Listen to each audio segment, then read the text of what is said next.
오늘도 우리를 구원하신 하나님을 찬송하며 예배함으로 하나님께 나아가겠습니다.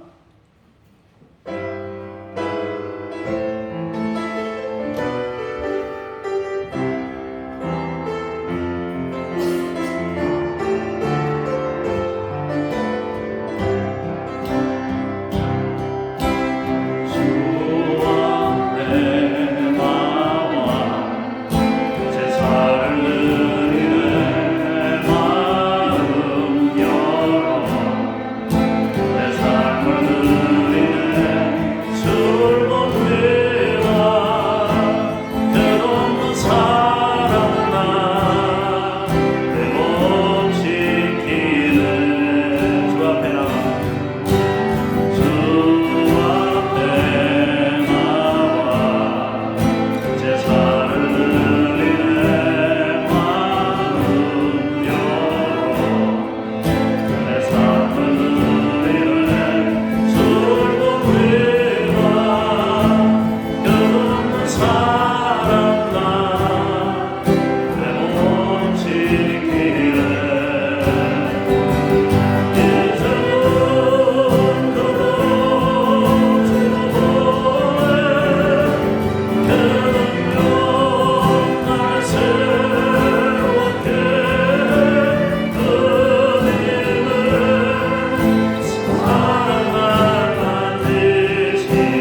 우리의 찬양 되신 하나님께 음악성으로 찬송합니다.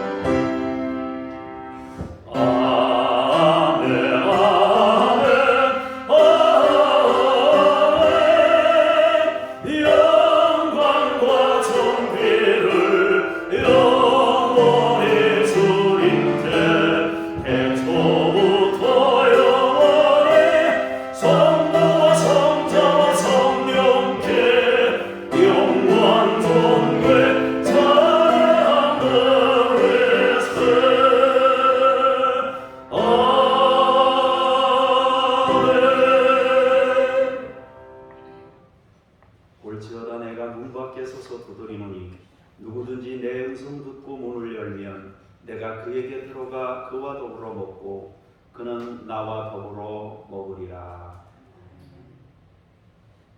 오늘도 우리의 마음 문을 두드리시고 우리 안에 거하기를 원하시는 주여, 기쁜 마음으로 우리의 마음 문을 열고 예배하오니 우리 안에 좌정하셔서 주인 되어 주옵소서.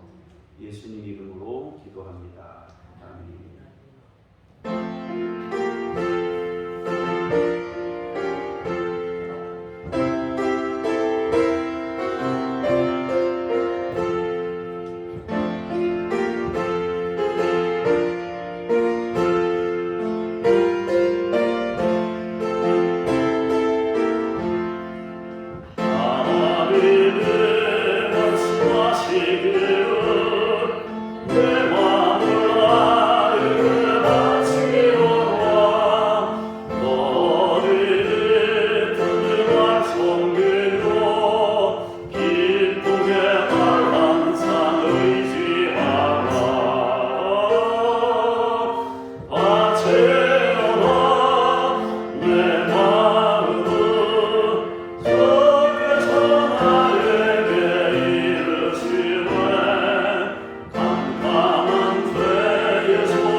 너는 나 외에는 다른 신들을 내게 두지 말라. 너는 내 하나님 여호와의 이름을 망령되게 부르지 말라. 내 부모를 공경하라. 간음하지 말라. 내 이웃에 대하여 거짓 증거하지 말라. 아멘. 참회의 기도, 공동 기도하겠습니다. 은혜의 하나님, 결실의 계절을 향해 가고 있는 때에 우리의 영혼도 결실하게 하옵소서. 늘 졸리는 잠에서 깨어나게 하시고 나태해지려 하는 우리의 심령을 주님의 손으로 꺾으시옵소서. 지난 날의 잘못을 생각해 보니 교만하고 내 이익만 취했으며 불같이 화를 내기도 했고 위선을 행했으므로 주님께 부끄러운 마음뿐입니다. 오 주님, 우리를 불쌍히 여기시고 모든 죄를 용서하시옵소서. 우리 구주 예수님의 이름으로 기도합니다. 아멘. 개인의 죄를 침묵으로 기도합니다.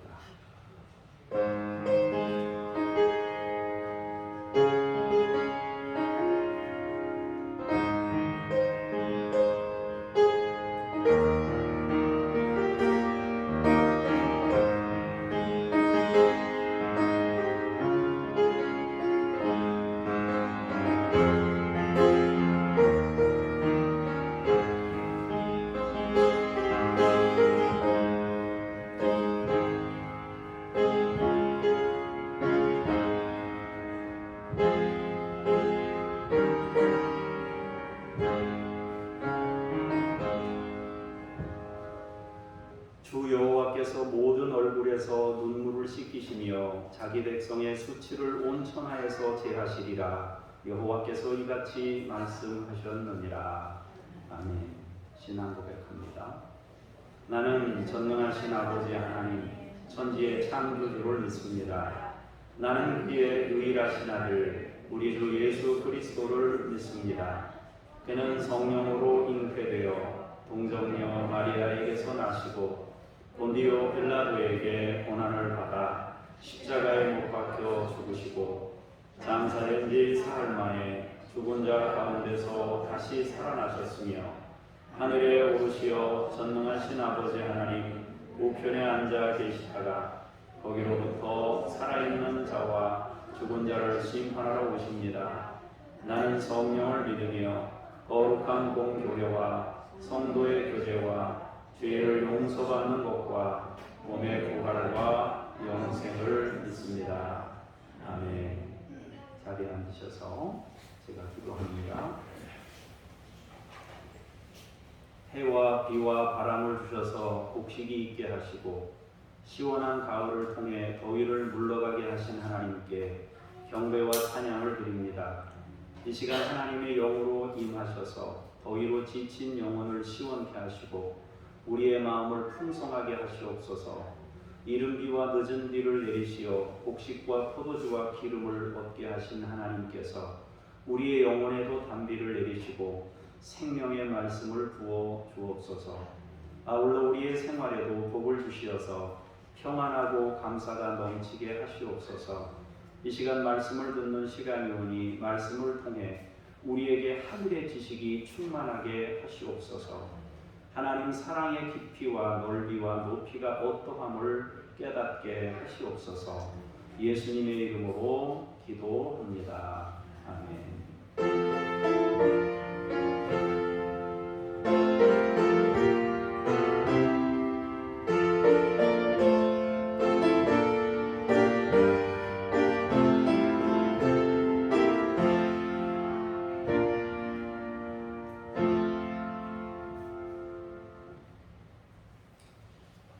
하나님 말씀 앞으로 나아가면서 음악 찬송 같이 부르시겠습니다.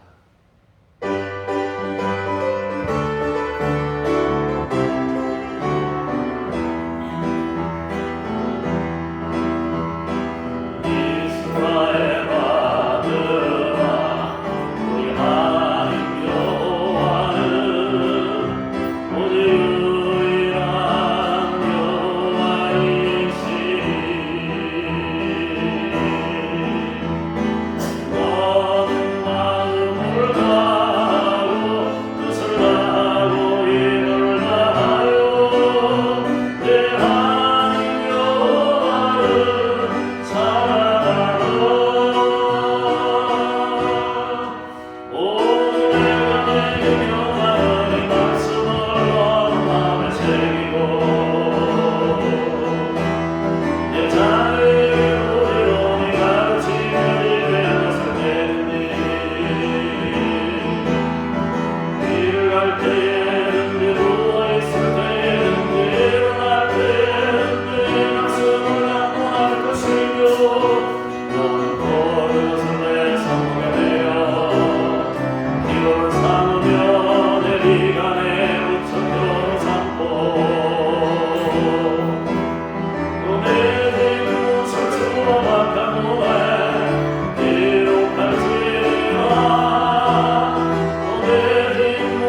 4장 29절에서 33절까지의 말씀을 봉독합니다.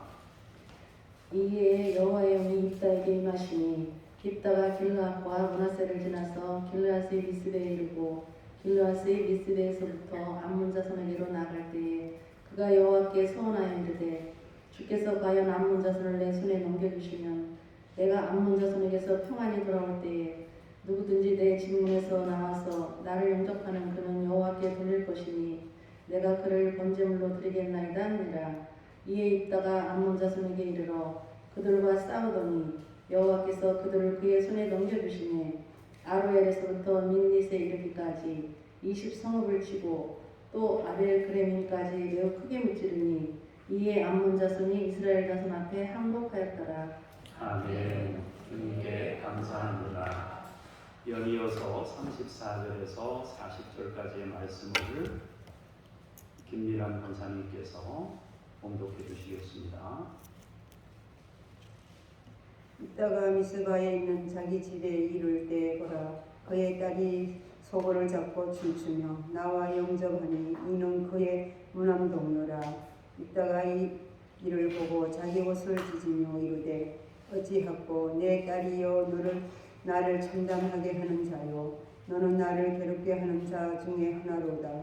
내가 여호와를 향하여 입을 열었으니 능히 돌이키지 못하리로다 하니 딸이 그에게 이르되 나의 아버지여 아버지께서 여호와를 향하여 입을 여셨으니 아버지 입에서 낸 말씀대로 내게 행하소서. 이는 여호와께서 아버지를 위하여 아버지의 대적 암몬 자손에게 원수를 갚으셨음이니이다 하리라. 또 그의 아버지께 이르되 이 일에만 내게 허락하사 나를 2달만 버려두소서. 내가 내 여자친구들과 산에 가서 나의 처녀로 죽음으로 인하여 애곡하겠나이다 하니 그가 이르되 가라 하고 2달만을 기한하고 그를 보내니 그가 그 여자친구들과 가서 산 위에서 처녀로 죽음을 인하여 애곡하고 2달 만에 그의 아버지에게로 돌아온지라. 그는 자기가 소원한 대로 딸에게 행하니 딸이 남자를 알지 못하였더라. 이것이 이스라엘에게 간섭이 되어 이스라엘 딸들이 해마다 가서 기르락 사람이 입다의 딸을 위하여 나흘씩 애곡하더라. 아멘. 주님께 감사합니다. 사사기 12장 1절에서 4절을 봉독하겠습니다. 에브라임 사람들이 모여 북쪽으로 가서 입다에게 이르되 네가 암몬 자손과 싸우러 건너갈 때 어찌하여 우리를 불러 너와 함께 가게 하지 아니하였느냐. 우리가 반드시 너와 네 집을 불사르리라 하니 입다가 그들에게 이르되 나와 내 백성이 암몬 자손과 크게 싸울 때에 내가 너희를 부르되 너희가 나를 그들의 손에서 구원하지 아니한 고로 나는 너희가 도와주지 아니하는 것을 보고 내 목숨을 돌보지 아니하고 건너가서 암몬 자손을 쳤더니 여호와께서 그들을 내 손에 넘겨주셨거늘 너희가 어찌하여 오늘 내게 올라와서 나와 더불어 싸우고자 하느냐 하니라. 입다가 길르앗 사람을 다 모으고 에브라임과 싸웠으며 길르앗 사람들이 에브라임을 쳐서 무찔렀으니 이는 에브라임의 말이 너희 길르앗 사람은 본래 에브라임에서 도망한 자로서 에브라임과 므낫세 중에 있다 하였습니다. 아멘. 주님을 찬미합니다. 오늘은 말씀과 함께 살아야 하는 제목으로 말씀의 은혜를 나누고자 합니다. 먼저 지도를 조금 한 군데 보도록 하고요. 그리고 나서 말씀을 좀 보겠습니다. 지도를 기억하시면서 여러분이 말씀을 보시면 도움이 되겠다 싶습니다.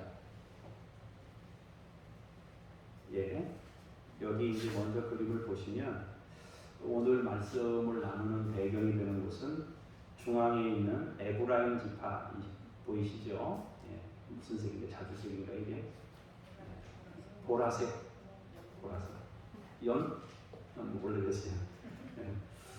에브라임 지파 보이시죠? 그리고 이제 그 암몬이라고 그 점박이로 이렇게 표시해 놨죠.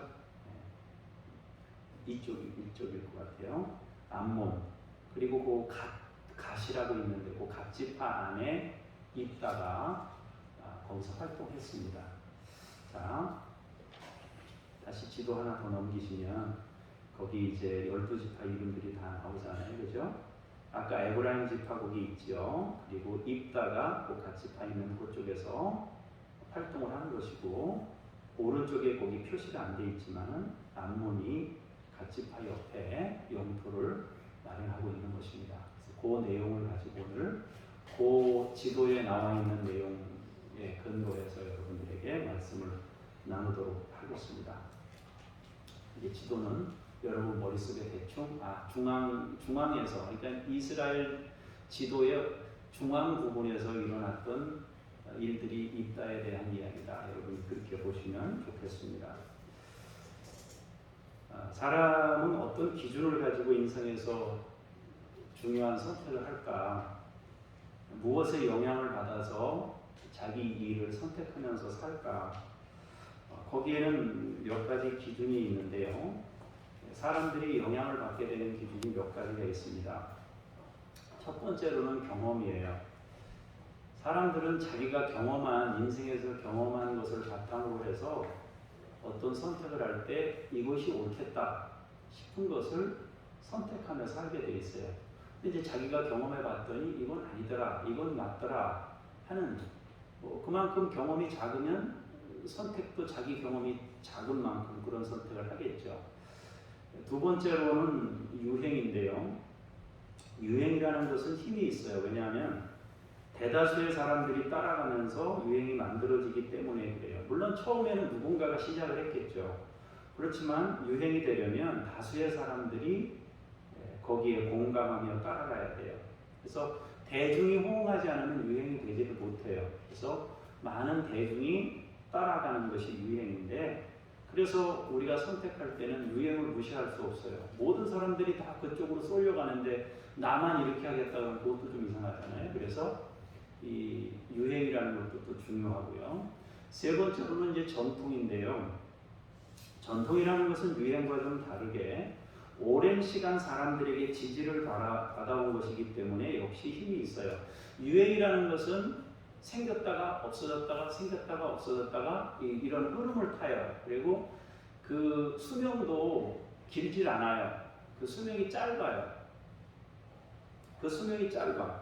그런데 전통이라는 것은 수명이 길어요. 그래서 옛날이나 뭐 한 세대 지나고 나서도 그것이 이어진단 말이에요.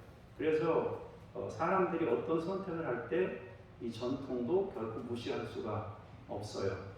그리고 네 번째로는 조언인데요. 주변 사람들의 조언도 우리의 선택에 영향을 미쳐요.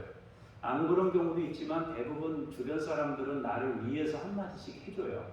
그렇기 때문에 나를 위해서 해주는 말이기 때문에, 그리고 또 그 사람들도 자기 경험에 바탕으로 해서 우리에게 충고를 해주는 거니까 그것도 또 굉장히 의미가 있단 말입니다. 이처럼 경험이나 유행이나 전통이나 조언 등이 우리의 선택에 영향을 끼칩니다. 어쨌든 우리는 선택을 할 때 이런 것들을 종합적으로 고려해서 우리의 선택을 하게 돼요. 이런 것들은 우리에게 도움이 되는 것들이에요. 경험은 중요한 스승입니다. 유행은 적어도 지금 다수가 따르고 있기에 실수를 또 줄일 수가 있어요. 또 전통은 오랫동안 지지를 받아온 것이기 때문에 의미가 있습니다. 조언도 나 아닌 다른 사람들이 경험한 것들을 간접적으로 얻을 수 있다는 장점을 가지고 있습니다. 그런데 이것들이 100% 우리의 선택에 유익만 주는 것은 아닙니다. 반대로 위험성도 있어요. 우리의 경험은 제한적인 공간과 제한적인 시대에 갇혀 있습니다. 내가 경험한 것은 내가 고려시대를 경험한 것도 아니고 6.25를 경험한 게 아니고 내 시대, 내 공간만 경험한 거예요. 그렇기 때문에 우리의 경험은 생각보다 굉장히 협소하단 말이에요. 그런 단점이 또 가지고 있는 거예요. 유행은 대중을 따르다 보니까 옳고 그름에 대해서 무감각해질 수 있어요. 모든 사람들이 그리 따라가니까 이게 옳은가 그른가에 대해서 고민을 잘 안 해요. 그냥 대다수가 따라가니까 그냥 우리도 가자 이렇게 되기 때문에 옳고 그름을 분별하려고 하는 그런 마음을 갖지 않고 그냥 쏠려갈 수 있는 가능성이 있습니다. 전통이라는 것은 물론 좋은 것이기도 하지만 나의 현실을 충분히 반영하지 못할 수도 있어요. 오랫동안 지지를 받았던 것인데 도리어 옳은 선택을 방해하는 경우가 될 수 있어요. 전통이라는 것이. 그래서 내가 지금 우리 가정을 이루고 사는데 자꾸 전통으로 뭘 이렇게 하게 되면, 전통으로 계속 뭘 하게 되면 그런 문제를 또 안고 있게 된단 말이에요. 그래서 전통이라는 것이 조금 우리의 현실과는 조금 동떨어진 그런 결과를 만들 수도 있다 하는 것입니다. 그 다음에는 이제 조언도 마찬가지예요. 조언하는 사람이 어떤 사람이냐에 따라서 너무 격차가 심해요. 조언하는 사람이 긍정적인 조언을 할 수도 있지만 어떤 사람은 정말 잘못된 조언을 할 수도 있어요. 그래서 그것도 역시 한계를 가지고 있습니다. 그러면 우리는 어떤 기준으로 우리의 인생을 살아가야 하는가? 어디에서 우리의 선택에 도움을 얻어야 하는가? 바로 하나님의 말씀입니다. 우리의 인생에서 하나님의 말씀은 가장 중요한 나침반입니다. 우리의 옳고 그름을 검증할 수 있는 중요한 근거가 돼요. 자기 경험, 유행, 전통, 조언, 그것이 무엇이든지 간에 말씀에 비추어서 검증하는, 내 경험을 믿고 선택하는 것에서도 말씀과 비교를 해봐야 되고, 유행도 마찬가지고 전통도 마찬가지고 조언도 하나님 말씀에 근거해서 그 거울에 비춰보는 것은 굉장히 중요하겠다 하는 것입니다.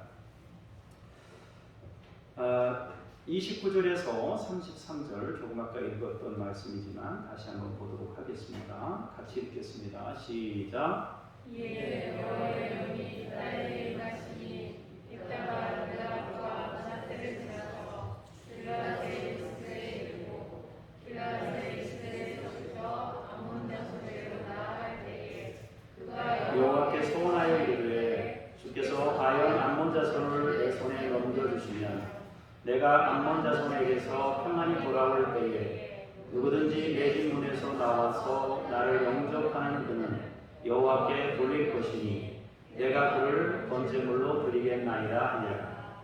이에 입다가 암몬 자손에게 이르러 그들과 싸우더니 여호와께서 그들을 그의 손에 넘겨주시매 아로엘에서부터 민니스에 이르기까지 20성읍을 치고 또 아벨 그라는까지 매우 크게 무찌르니 이에 암몬 자손이 이스라엘 자손 앞에 항복하였더라. 아멘.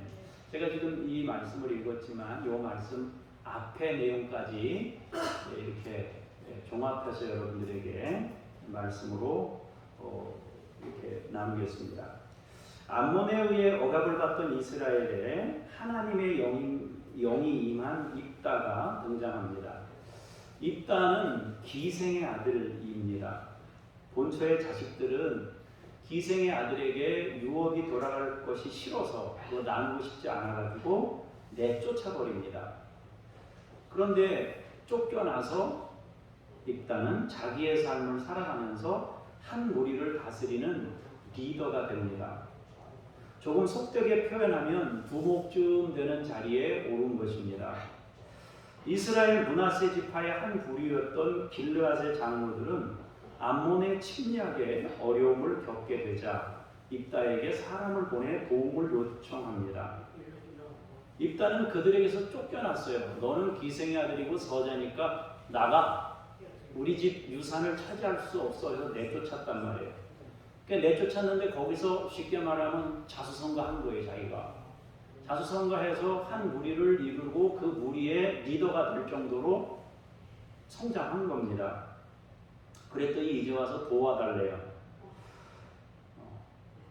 입다는 그들에게 그런 얘기를 합니다. 어떻게 당신들이 나한테 이럴 수가 있느냐. 내쫓을 때는 언제고 지금 이제 조금 세력이 있다고 해서 도와달라고 말할 수 있느냐. 억울했던 지난날에 대해 표현했지만 결국에는 그들의 요청을 받아들여서 이스라엘을 괴롭히는 암몬과의 전투에 자신이 선봉에 나서겠다고 약속합니다. 이 정도면은 입다라는 사람은 꽤 괜찮은 사람이에요. 그죠? 생각해보세요. 서자라고 쫓겨났는데 자기가 가서 자수성가하고 어떤 세력을 구축하고 그 정도 됐으면 괜찮은 사람이잖아요. 그죠? 근데 그것뿐만 아니고 또 자기를 내쫓았던 사람들이 와서 손을 내미니까 그 손을 또 잡아줬으니까 이 사람 그래도 괜찮은 사람이잖아요. 그죠? 자, 그렇게 해서 전투에 임하게 되는데 입다는 바로 전쟁하겠다고 대들지 않습니다. 먼저 사신을 보내가지고 사자를 보내서 평화를 선포합니다. 암몬 사람들이 올라온 이유를 묻습니다. 당신들 왜 여기 올라왔느냐? 자기는 전쟁하고 싶지 않다는 거죠.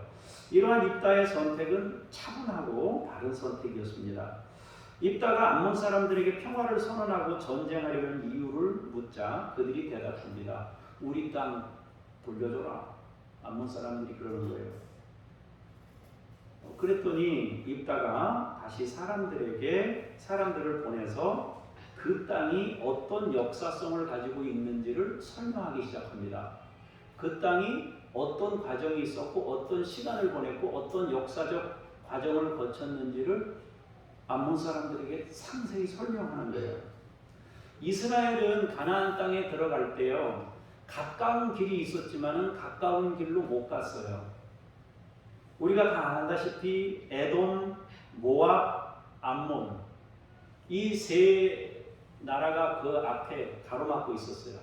그래서 이스라엘은 바로 진입하는 것을 못하고 사신을 보내서 우리가 이 길로 좀 통과하게 해달라. 우리는 당신들을 해칠 마음도 없고 싸울 마음도 없다. 하나님이 우리에게 주신 땅은 가나안 땅이다. 그러니 우리는 싸우지 않겠다. 그렇게 얘기합니다. 그러나 그들이 거절하니까 어쩔 수 없이 하나님이 그들하고 싸우지 말라 그랬으니까 도는 거예요. 돌아요. 처음에 에돔 사람들한테 부탁했는데 거절하니까 돌았어요. 그리고 나서 모압 사람들한테 다시 부탁했는데 그들도 거절했습니다. 그래서 더 도는 거예요. 아까 지도상으로 보면 이쪽에서 이리로 못 오고 이렇게 돌고 계속 도는 거예요. 위로. 그리고 나서 암몬 사람들에게 부탁을 했는데 그들도 거절하니까 어떻게 해요? 또 진입을 못하는 거예요. 가나안 땅을 진입할 수가 없는 거예요. 동쪽에 걔네들이 다 땅을 차지하고 있으니까. 그러던 때에 동쪽 땅을 차지하고 있었던 바산 왕하고 헤스본 왕 시몬이 그 맨 위쪽에 점령하고 있었는데 그들한테 묻는 거예요. 우리가 여기 길 좀 지나가게 쓰게 해달라. 그랬더니 이 사람들은 거절만 한 게 아니라 군대를 동원해가지고 나와가지고 이스라엘을 치러 공격한 거예요. 그래서 불가피하게 전쟁을 해서 뺏은 땅이 지금 이 동편에 있는 땅이에요. 그 역사적인 흐름을 지금 이 입다가 암몬 사람들에게 다 설명했어요. 그러면서 당신들이 돌려달라는 것은 맞지 않다. 우리는 암몬 사람하고 싸워서 땅을 차지한 게 아니고 헤스본 왕 시온과 바산 왕 옥하고 전투에서 얻은 땅이니 이것은 당신들이 말하는 것은 옳지 않다. 이처럼 입다는 기생의 아들로 태어났지만 나름대로 한 무리를 형성하고 리더가 되었고 상황 판단이나 대처가 차분하고 또 역사성도 알고 있을 만큼 꽤 괜찮은 인물이었습니다. 이러한 입다의 차분하고 냉정한 대처에도 불구하고 암몬 자손들은 입다의 대답을 거부하고 말을 듣지 않습니다. 어쩔 수 없이 전쟁을 해야 되는 상황이 된 거죠. 이제 입다는 전쟁할 태세를 갖추고 전쟁에 임합니다. 그렇게 불가피하게 전쟁에 나서게 되자 하나님의 영이 임했다. 그것이 지금 우리가 지금 처음 읽은 첫 절에 읽은 말씀입니다. 이제 하나님의 영이 임하고 담대하게 전쟁에 나서게 됩니다. 여기까지는 입다가 굉장히 좋은 선택을 한 것입니다. 그런데 갑자기 그가 서원을 하게 됐습니다. 어떤 서원이에요? 전쟁에서 승리하면은 자기를 제일 먼저 영접하러 나온 사람을 하나님께 바치겠습니다.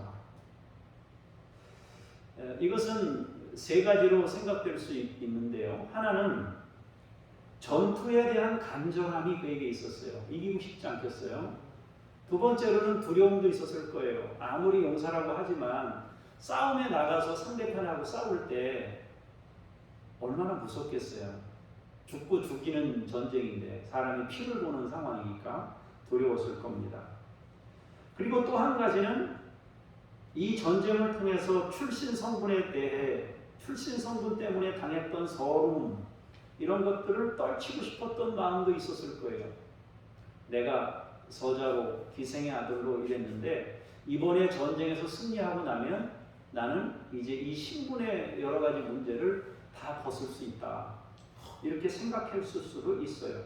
그래서 그는 너무 간절한 마음에 하나님과 언약을 맺습니다.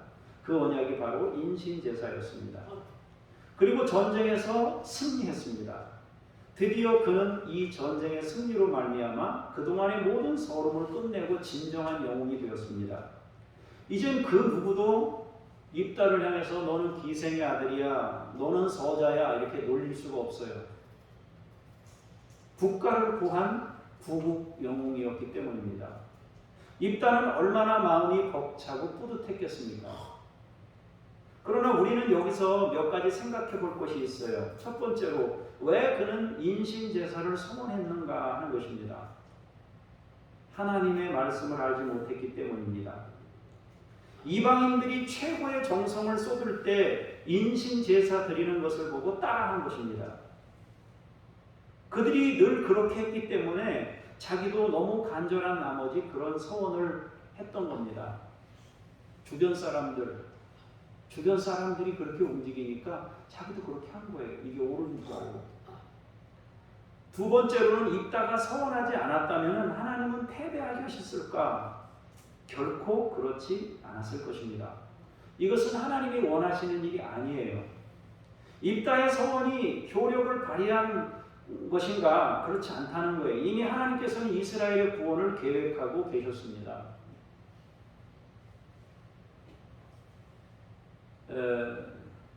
우리 하나님은 우리가 조건을 제시해야만 우리에게 아버지 되시는 분이 아니고요. 로마서에서 분명히 말씀하셨잖아요. 우리가 죄인 되었을 때 하나님께서 그렇게 말씀하시잖아요. 우리가 죄인 되었을 때에 하나님께서 그 내용으로 쭉 반복적으로 하나님 말씀하셨어요. 예수님 보내셔서 우리를 구원하셨다는 거 아니겠어요? 세 번째로는 인신제사는 살인입니다. 상대방의 의사는 확인도 없이 자기가 헌신을 결정한 것은 심각한 문제입니다. 그가 누구든지 자신을 가장 먼저 영접하면 그를 제물로 드리겠다 그랬습니다. 집안 식구들 중에는 이런 서원을 한 걸 아무도 몰라요. 자기가 서원한 거예요. 왜 남의 생명을 자기가 서원합니까? 안 맞잖아요, 그죠? 자기 생명을 자기가 하나님께 내가 목숨을 걸고 내가 하나님께 나아가겠습니다. 그건 괜찮지만은 저 사람의 목숨을 걸고 내가 뭘 하겠습니다. 그러면 웃기잖아요, 그죠? 살인이란 말이에요. 입다는 내쫓김과 냉대와 비난을 경험했지만 나름대로 독립하여 한 무리를 거느리고 자기 생활을 감당한 멋진 사람입니다. 전쟁에 임할 때도 차분하고 냉정하게 대처할 줄 아는 멋진 사람이었습니다. 자기를 차별하고 비난했던 사람들을 돕는 일까지 마다하지 않았습니다. 물론 네가 전쟁하면 우리의 지도자로 삼아주겠다. 그런 거래가 있었지만은 아무리 그렇다고 하더라도 내친 사람을 돕는다는 것은 쉬운 일이 아닙니다.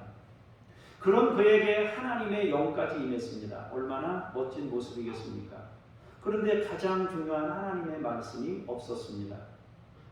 그는 경험, 유행, 전통, 조언, 결국 사람들이 선택하게 될 때 영향받게 되는 것들에 영향을 받아서 서원을 했고 전투하게 되었던 것입니다. 자, 34절, 40절 말씀을 보도록 하겠습니다.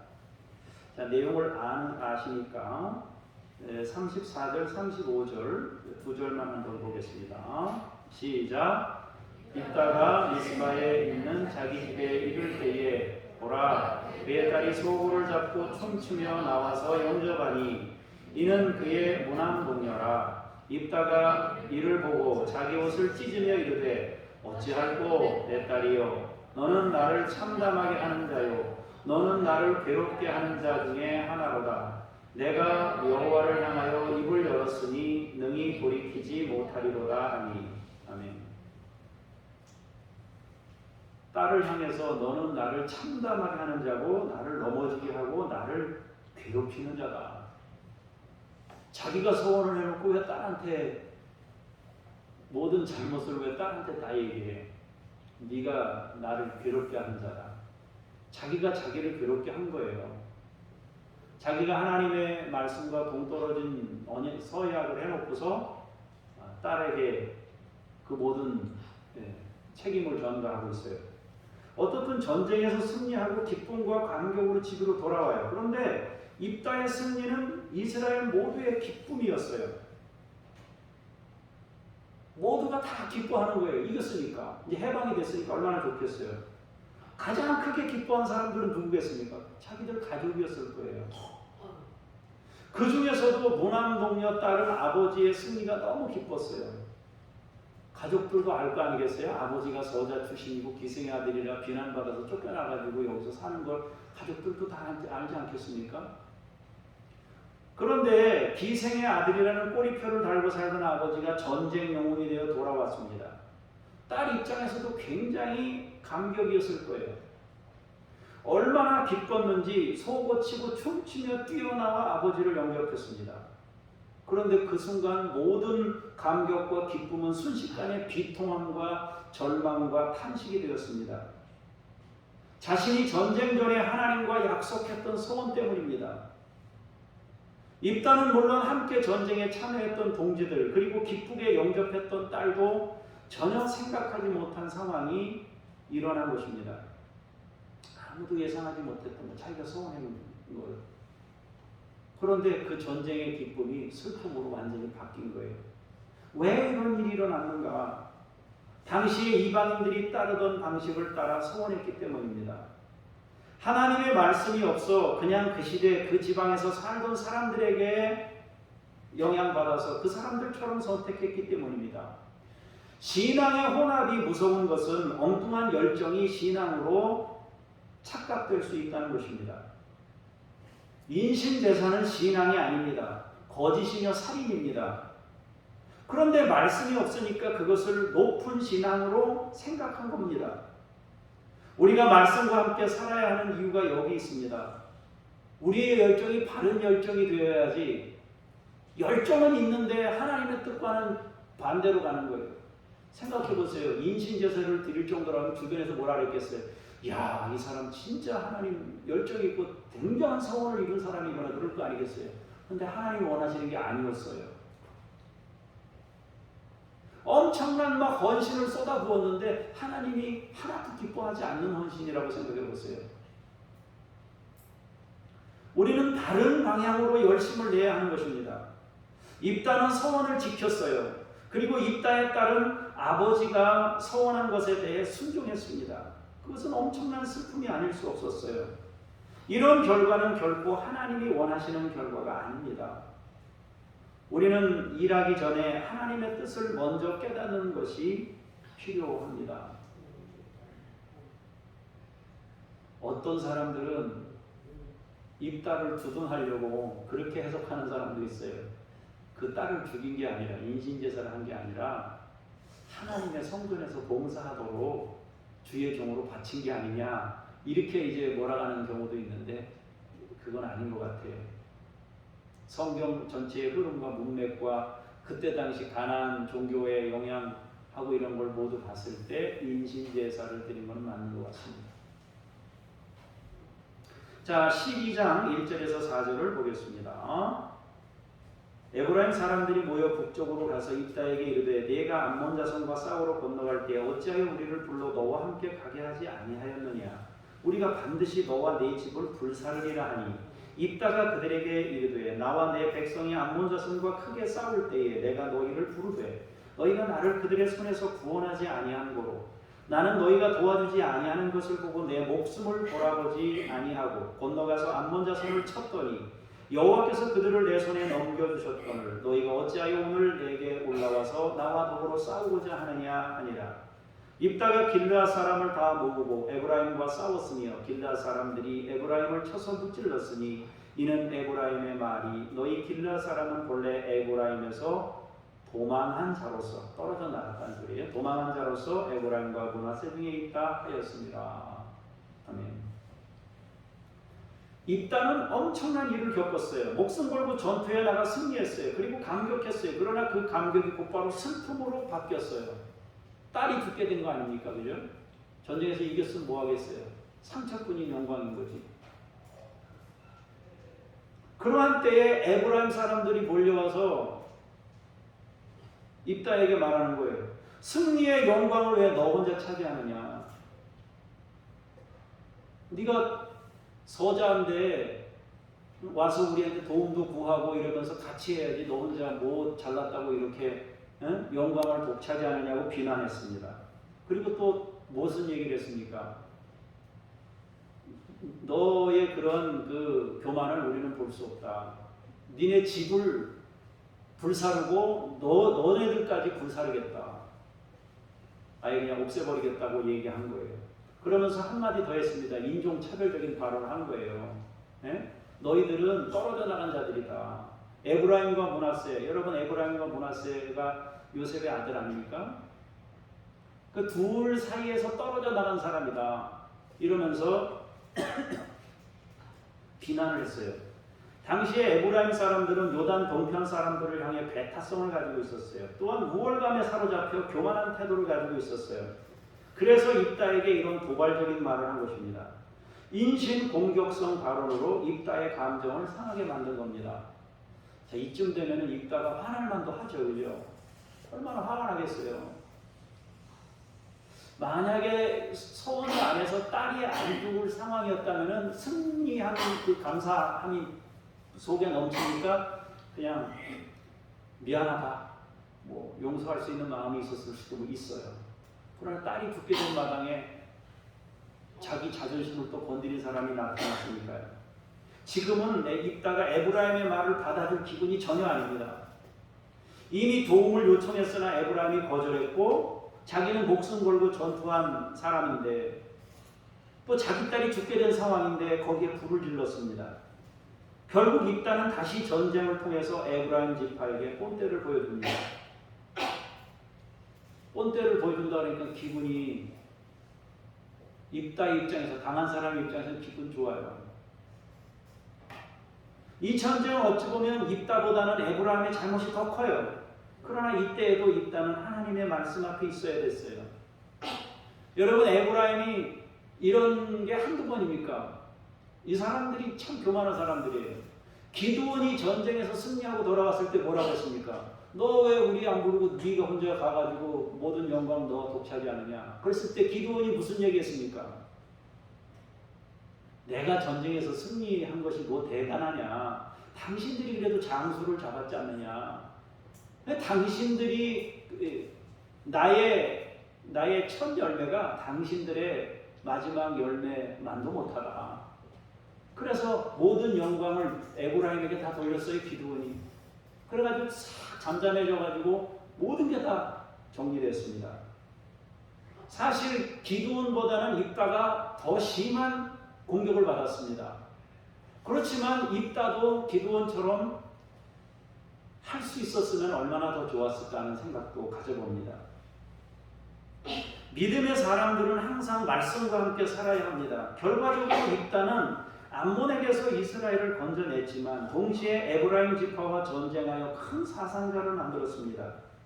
같은 하나님의 백성에게 전쟁이 일어난 것입니다. 하나님의 말씀이 없으니 굉장히 멋있고 얼마든지 큰 일을 할 수 있는 사람이 큰 일을 했지만 오게티라고 하기에는 너무 큰 일들이 일어난 거예요. 입다에게서.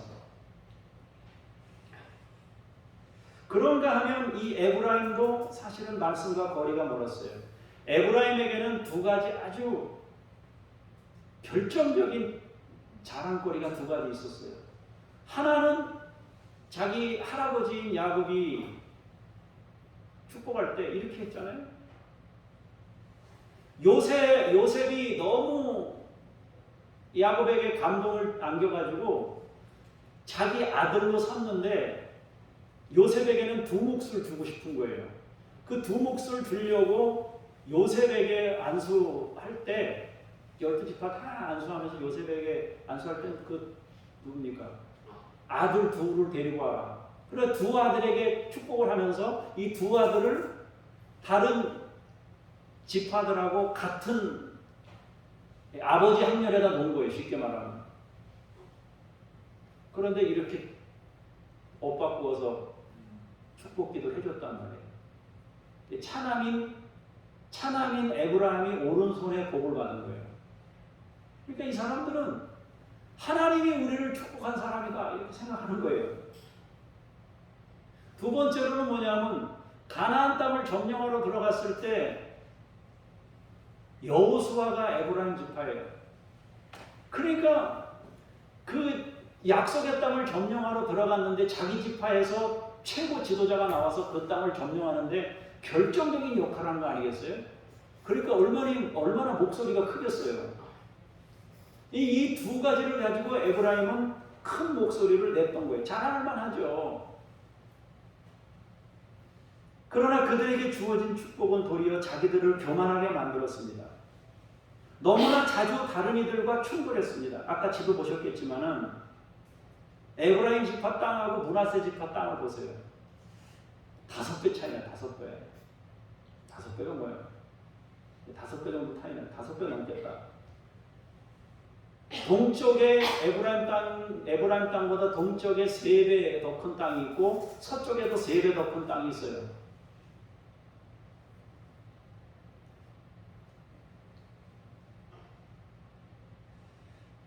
에브라임은 그 축복 받은 것 때문에 자 박수 2번 치고 합시다. 시작. 네. 에브라임은 자신이 받은 그 축복 때문에 그것이 교만하게 돼서 너무나 자주 다른 이들과 충돌했습니다. 자기 형이었던 므낫세와 경쟁했고 좋은 땅을 달라고 요구했고 우리는 좁다. 우리 뭐 이런 땅을 주냐 하면서 여호수아에게 좋은 땅을 달라고 우리 영토가 이거 가지고 안 된다. 더 큰 거 달라고 했습니다. 그때 갈렙이 뭐라고 그랬습니까? 우리는 그냥 산지를 줘라. 당신은 나이도 많고 거기는 안악 자손이 사는데 그 땅을 차지하겠습니까? 그러니까 차지한다고 그러냐? 그러니까 갈렙이 하나님이 나하고 역사하시면 됩니다. 그렇게 나온 거예요. 그런데 이 요셉 지파 사람들은 이 에브라임은 우린 땅도 이거 별로 안 좋다. 땅도 너무 좁다. 우린 두 몫을 하나님이 원래 두 몫을 줬는데 두 몫을 줘야 되지 않느냐 하면서 따졌습니다. 기드온에게 생트집을 잡고 입다에게도 생트집에 인격적으로 모욕하는 일을 서슴지 않았습니다. 이 모두가 하나님의 말씀이 없어서 벌어진 일이에요. 하나님의 말씀을 잘못 적용하고 자기 멋대로 해석한 결과입니다. 자기들 속에 있는 장남이 아니라 차남이라는 자격지심을 극복하고자 그런 반응들을 보였을지도 모릅니다. 입다의 상처가 기생의 아들이라는 것이었다면 에브라임은 차남이라는 것이 자기를 자극했을 수도 있습니다. 자기가 알잖아요. 차남이라는 거. 기생의 아들이라는 걸 자기가 알잖아요. 그 소리 제일 듣기 싫은 거예요. 그 소리가 제일 듣기 싫은데 부정할 수 없는 자기인 거예요. 그게. 그러니까 그거하고 싸우는 거예요. 평생. 에브라임도 이 두 사람의 문제는 모든 인간이 겪을 수 있는 문제입니다. 사랑하는 여러분, 여러분도 여러분 자신이 어쩌면 기생의 아들인 걸 수도 있고 또 여기 있는 것처럼 차남이 될 수도 있고 태어나 보니까 차남인 거예요. 태어나 보니까 기생의 아들, 자기가 선택한 게 아니에요. 근데 자기가 그 위치에 있는 거예요. 하나님의 말씀이 있어서 하나님의 사랑을 입으면 그런 자신을 사랑하게 돼요. 그런 자신을 바라볼 수 있는 눈이 생기게 돼요. 그렇게 바라가지고 그것이 치유되고 그것이 바꿔져야 비로소 해방을 얻는 거예요. 전쟁에 나가서 이기면 기생의 아들이란 딱지가 떨어질까? 안 떨어졌어요. 그러고 싶었단 말이에요. 너무 간절히 그러고 싶었어요. 근데 안 그랬어요. 우리가 말씀을 사모하고 말씀 앞에 나아가야 되는 것은 우리가 선택하는 데 있어서도 중요한 선택이 말씀이기 때문에 그 말씀을 통해서 선택을 해야 되지만 동시에 우리 자신을 하나님의 눈으로 볼 수 있는 그 말씀이 필요한 거예요. 그래야 기생의 아들이라는 소리를 다른 사람이 얘기할 때도 상처를 안 받아요. 기생의 아들이라면 원래 내가 그 기생의 아들인데 뭐 그렇게 말할 수 있어요. 우리가 가지고 있는 그런 약점이나 한계에 대해서 말할 때 그게 나예요. 그런데 그게 나인데 하나님이 그런 나를 구원하시고 나를 잡아주시고 나를 자녀 삼으신 거예요. 그게 하나님의 말씀이고 하나님의 은혜예요. 우리는 자기 감정을 거짓과 마귀에게 빼앗겨 끌려다닐 공산이 큰 사람들이에요. 우리는 말씀과 함께 그래서 살아야 돼요. 말씀으로 우리의 인생을 해석하고 적용할 수 있어야 됩니다. 우리 지금 여기서 예배드리는 우리도 사실은 다 달라요. 다 배경도 다르고 지금 위치도 다르고 상황도 다 달라요. 그런데 하나님이 우리 각 사람을 다 사랑하면서 부르셨잖아요. 하나님이 예수님을 보낸 것은 우리를 사랑하신다고 말씀하신 것이잖아요.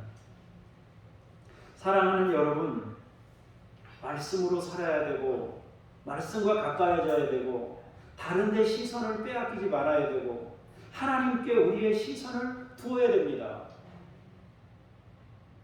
그분의 말씀이 우리를 지배해야 치유도 일어나고 아까 찬송도 불렀습니다만 우리 마음 만지시는 주, 우리 마음 치유하시네요. 치유하시네 그러잖아요. 이렇게 치유가 되면 그 다음부터는 본래의 나를 인정하고 본래의 나를 받아주고 본래의 나를 사랑하게 되고 본래의 나를 품을 수 있는 사람으로 바뀌는 거예요. 세월이 지난다고 차남이 장남이 되지는 못해요. 세월이 지난다고 기생의 아들이 본래의 그 본처의 자식이 될 수 없어요. 하나님은 우리를 있는 그대로 받으신 분이고 우리를 사랑하시는 분이에요.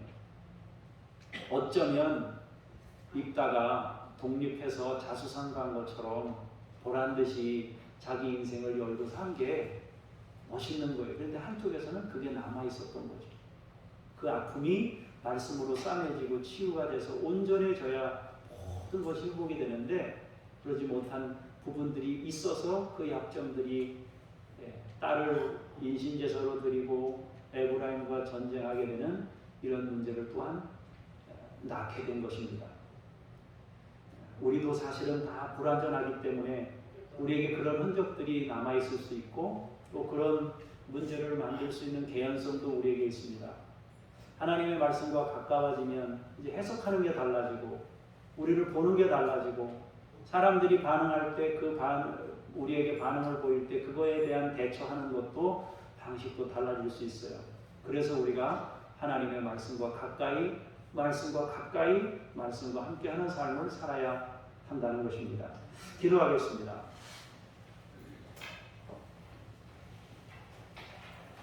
아버지 하나님, 쫓겨났던 자, 기생의 아들이었던 자, 그가 전쟁 영웅이 되고 민족을 구했습니다. 성령의 충만함을 힘입어 위대한 사역자가 되었습니다. 그러나 그의 한쪽 구석에 남아있었던 자기 한계를 스스로 인정하고 받아주고 그것을 싸매어주고 품지 못해 또 다른 문제를 낳았고 또 이방 혼합 종교에 빠져서 흔들리는 모습을 보였습니다. 아버지여, 우리의 중심이 말씀이 되기를 원하며 우리 자신을 있는 그대로 받아주기를 원하며 주님의 눈으로 나를 보기를 원하며 감사하며 찬송하며 살기를 원합니다. 주여 우리에게 하나님의 말씀을 주시고 말씀과 가까이 하게 하시고 주의 은혜 중에 거하게 하옵소서. 예수님 이름으로 기도합니다. 아멘.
주님 앞에 예물 드립니다. 사랑하는 성도들의 마음을 주께서 이 예물과 함께 받으시고 온 성도들이 하늘의 복과 땅의 기름진 복을 받아 누리게 하옵소서.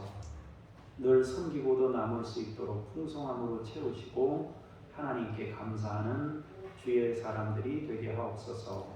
예수님 이름으로 기도합니다. 아멘. 하늘에 계신 우리 아버지, 아버지의 이름을 거룩하게 하시며 아버지의 나라가 오게 하시며 아버지의 뜻이 하늘에서와 같이 땅에서도 이루어지게 하소서. 오늘 우리에게 일용할 양식을 주시고 우리가 우리에게 잘못한 사람을 용서하여 준 것 같이 우리 죄를 용서하여 주시고 우리를 시험에 빠지지 않게 하시고 악에서 구하소서. 나라와 권능과 영광이 영원히 아버지의 것입니다. 아멘.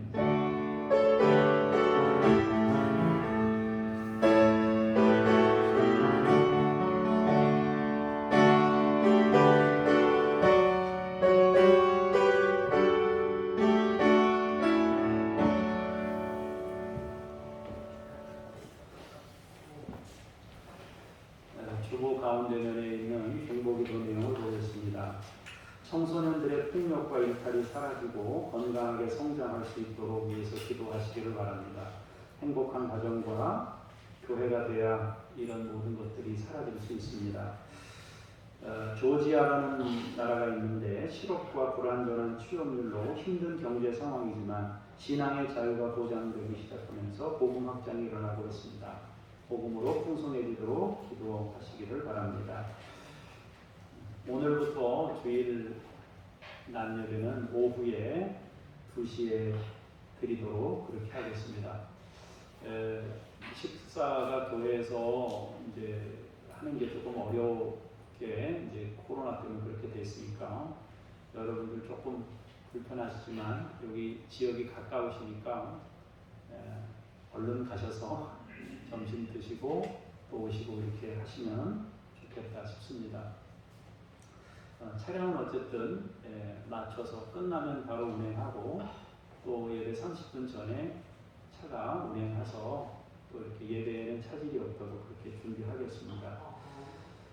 오늘 떡을 뭘 준비를 하셨다고 그러는데 떡을 준비하셨다고 그러는데 우리 이봉순 권사님께서 여름 잘 나고 우리 교우들 대견하시다고 떡을 또 조금 하셨습니다. 가실 때 한 개씩 받아가시면 좋겠습니다. 제가 잠깐 기도하고 예배 때마다 제가 치유 기도를 하니까 치유 기도를 하면 여러분들이 아픈 데 손을 얹으시고 기도하시고 또 여러분 가족 중에 누가 아프신 분이 있으면 그분을 생각하면서 여러분 몸에다가 손을 얹고 그분이 치유 있도록 이렇게 간절한 마음을 같이 모아서 우리가 기도하면 하나님께서 또 역사하시니까 그렇게 여러분들이 기도하시면 좋겠습니다.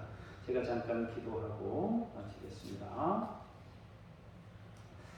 살아계신 하나님, 교우들의 마음을 모아 중보기도 합니다. 국내 청소년들의 폭력과 일탈이 많아지고 있습니다. 건강하게 성장할 수 있도록 가정이 회복되고 교회가 더 사랑이 넘치는 공간이 되도록 인도해 주시고 우리의 젊은이들이 바른 생각을 가지고 성장할 수 있도록 은혜를 베푸시옵소서. 조지아라는 나라의 불안전한 취업률로 힘든 경제 상황이지만 신앙의 자유가 보장되면서 복음 확장이 일어나고 있습니다. 복음으로 풍성해지는 나라가 될 수 있도록 하나님께서 은혜 베푸시옵소서. 오늘부터 예배가 2시에 드려지게 됩니다. 하나님 아버지, 모두가 동참하여 예배하고 하나님께 기쁨이 되는 예배가 되도록 인도하시고 은혜 베푸시옵소서.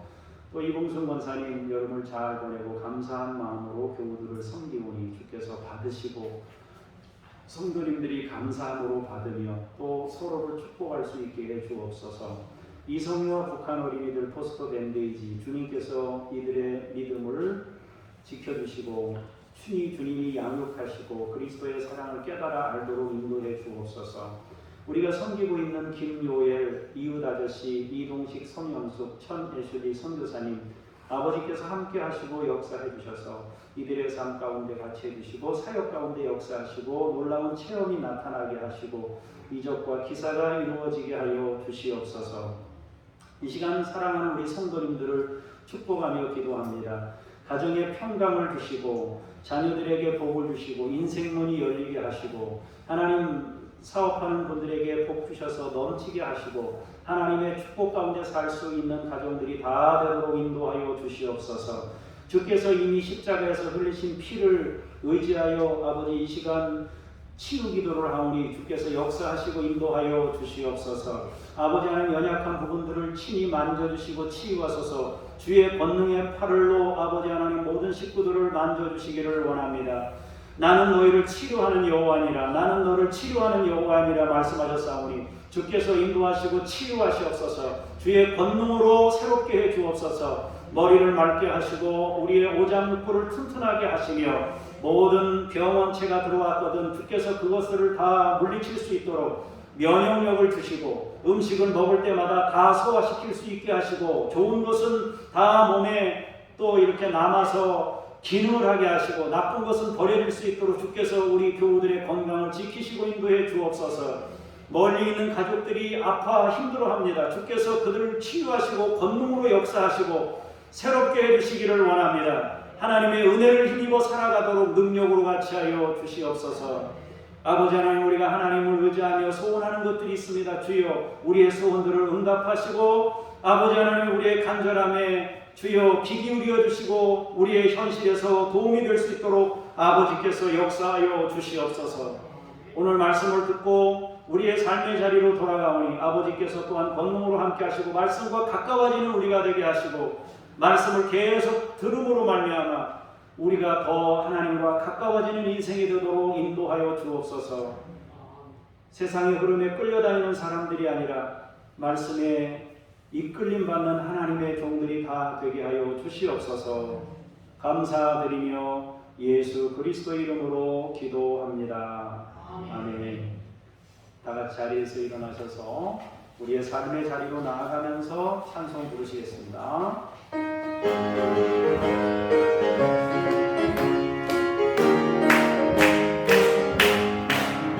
내가 매일 기쁨에 설레게 빌리나 주의 팔이 나를 안보하며 내가 주의 큰 복을 받는 찾는 이면 주의 영이 함께하리라. 성령의 대신에 할렐루야 함께하세요. 모든 길을 원으로 만나게 구하는 것 주의 영이 함께하리라.